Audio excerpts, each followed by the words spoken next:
ध्यान के दौरान साधकों के साथ होने वाले ऐसे कई अनुभव हैं जिनसे साधक डर जाते हैं। यह अनुभव बहुत डरावनी होते हैं, जिसके कारण साधक यह जान ही नहीं पाता कि उसका ध्यान सध रहा है या नहीं, और वह बीच में ही ध्यान छोड़ देता है। दोस्तों, यही स्थिति प्रत्येक साधक के लिए बड़ी दुखदाई है। हर साधक ध्यान में अनुभव चाहता है, ध्यान की कठिन साधना करता है, परंतु जब उसे वास्तविक अनुभव होते हैं तब वह डरकर ध्यान छोड़ देता है, जिससे उसकी उठी हुई चेतना वापस नीचे गिर जाती है। दोस्तों, यदि आप ध्यान दें तो आप पाएंगे कि जितनी जल्दी आपके इस स्थूल शरीर में चेतना ऊर्ध्वाधर गमन करती है, उतनी ही जल्दी यह चेतना नीचे की ओर गिरने भी लगती है। ये समस्त ब्रह्मांड और इस ब्रह्मांड में उपस्थित समस्त चीजें हमें प्रभावित करती हैं। हम जब ध्यान की अवस्थाओं में विचरण करते हैं तब हमें कई सूक्ष्म अनुभव होते हैं। यह अनुभव डरावने भी हो सकते हैं, और यदि आप इन अनुभवों से डर गए तो यह आपके लिए बहुत घातक हो सकते हैं। आज की वीडियो में हम ऐसे ही 5 अनुभवों के बारे में बात करेंगे जो साधकों के साथ ध्यान के दौरान होते हैं। यदि आपके साथ भी ये अनुभव हुए हैं तो आप बड़े ही किस्मत वाले हैं। ऐसे अनुभवों का अर्थ होता है कि आप ध्यान मार्ग में प्रगति कर रहे हैं और ध्यान आपको फलित हो रहा है। तो आइए इन अनुभवों के बारे में जानते हैं। ध्यान के दौरान होने वाला पहला अनुभव कि आपके मस्तिष्क यानी थर्ड आई, तीसरी आंख पर वाइब्रेशन होती है, कुछ हलचल होती है। साधकों को ऐसा भी महसूस होता है कि उनके सहस्त्रार चक्र पर कोई चीरती रेंग रही है। इस साधकों की ऐसी स्थिति भी हो जाती है कि उनकी आज्ञा चक्र पर इतना खिंचाव पैदा हो जाता है कि वे उसे बर्दाश्त नहीं कर पाते, सहज नहीं रह पाते। यह स्थिति उनके लिए बहुत ज्यादा पीड़ादायक दी है। यदि ऐसा हो रहा है तो इससे आपको घबराना नहीं है। ऐसा इसीलिए हो रहा है क्योंकि आपकी ऊर्जा शक्ति जागृत हो रही है। इसे ऐसे समझ सकते हैं कि हमारे इस स्थूल शरीर में बहुत सारी ऊर्जाएं विद्यमान है।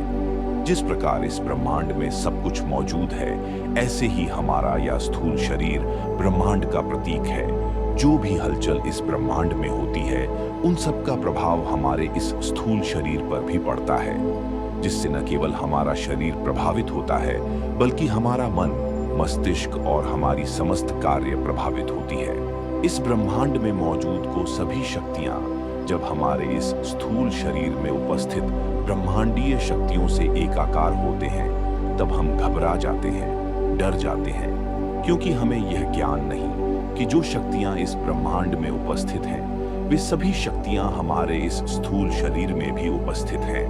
और जब यह प्रमाण शक्ति हमारे इस स्थूल शरीर में उपस्थित ब्रह्मांडीय शक्ति से एकाकार होती है, तब हमारे शरीर की यह 72,000 नाड़ियां एक्टिव हो जाती हैं।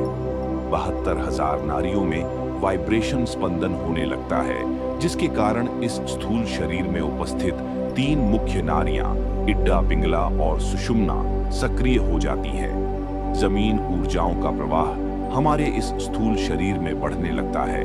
तब सुषुम्ना, जो कि आध्यात्मिक नाड़ी है, जिससे हमारी आध्यात्मिक जर्नी आगे बढ़ती है, वह सक्रिय हो जाती है, और उसके कारण ही हमारी इस मस्तिष्क यानी आज्ञा चक्र पर खिंचाव पैदा हो जाता है। तो यदि आपके थर्ड आई यह मस्तिष्क पर खिंचाव पैदा होता है तो आपको डरने की आवश्यकता नहीं है।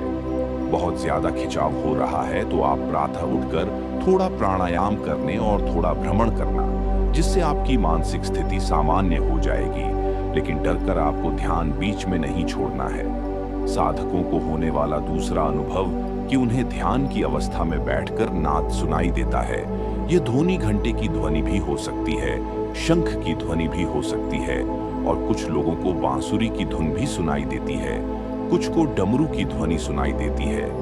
यह डिपेंड करता है कि आपके आराध्य क्या है। यदि आप भगवान शिव को आराध्य मानते हैं, तब आपको डमरू की ध्वनि सुनाई देती है।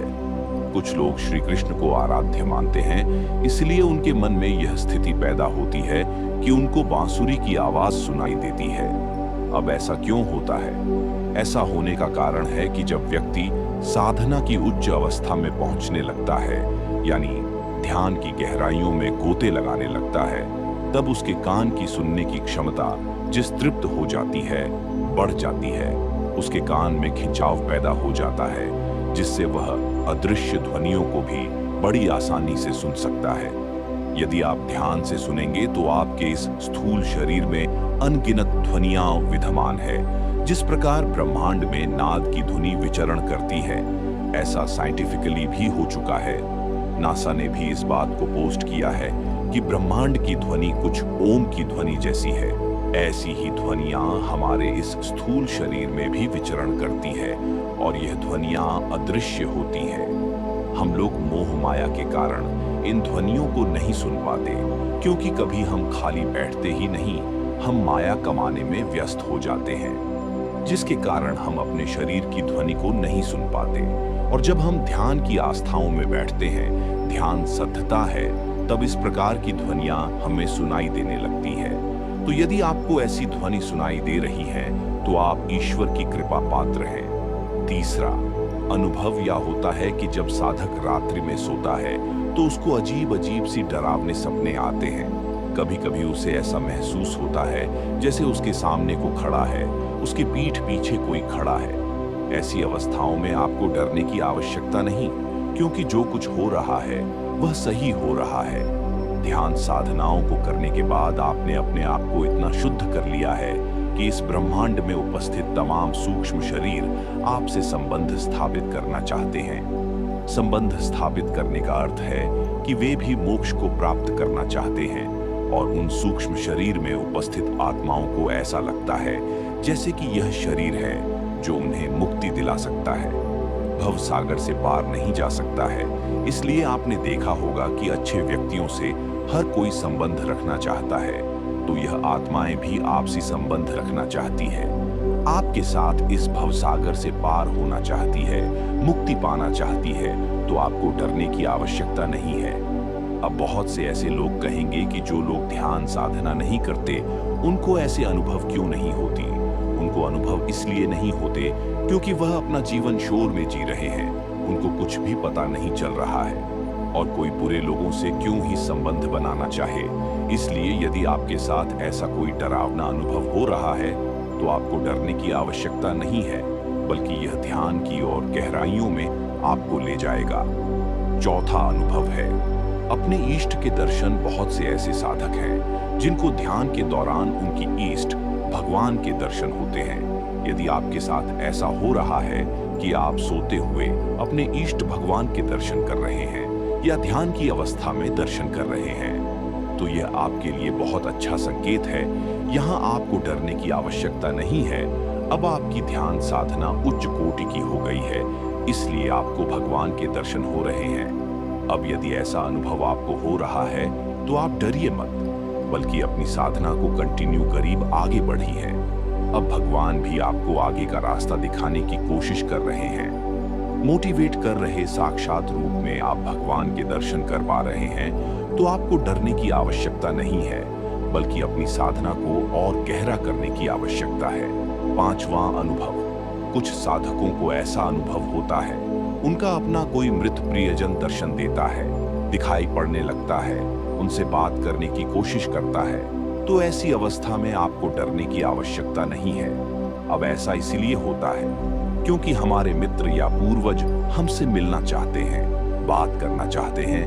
वैसे भी शास्त्रों में पुत्र को भगवान की उपाधि दी गई है। ये पितृ भगवान के समान है जो हमारा समय समय पर मार्गदर्शन करते हैं।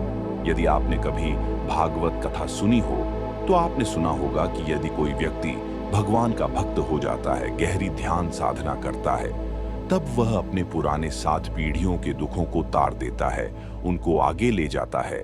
ध्यान साधना के साथ वह न केवल अपना मोक्ष प्राप्त करता है, बल्कि अपने प्रियजनों और पितरों को भी मोक्ष के द्वार हद तक ले जाता है। इसलिए ध्यान की अवस्था में आपको आपके प्रियजन और पुत्र भी दिखाई दे सकते हैं। तो आपको डरने की आवश्यकता नहीं है। यह सभी अनुभव अच्छे अनुभवों और आपको आगे ध्यान की गहराइयों में ले जाने का कार्य कर रहे हैं। तो यदि आपको ये सब अनुभव हो रहे हैं तो यकीन मानिए आप ध्यान की गहराइयों में उतर रहे हैं और आपका ध्यान फलित हो रहा है।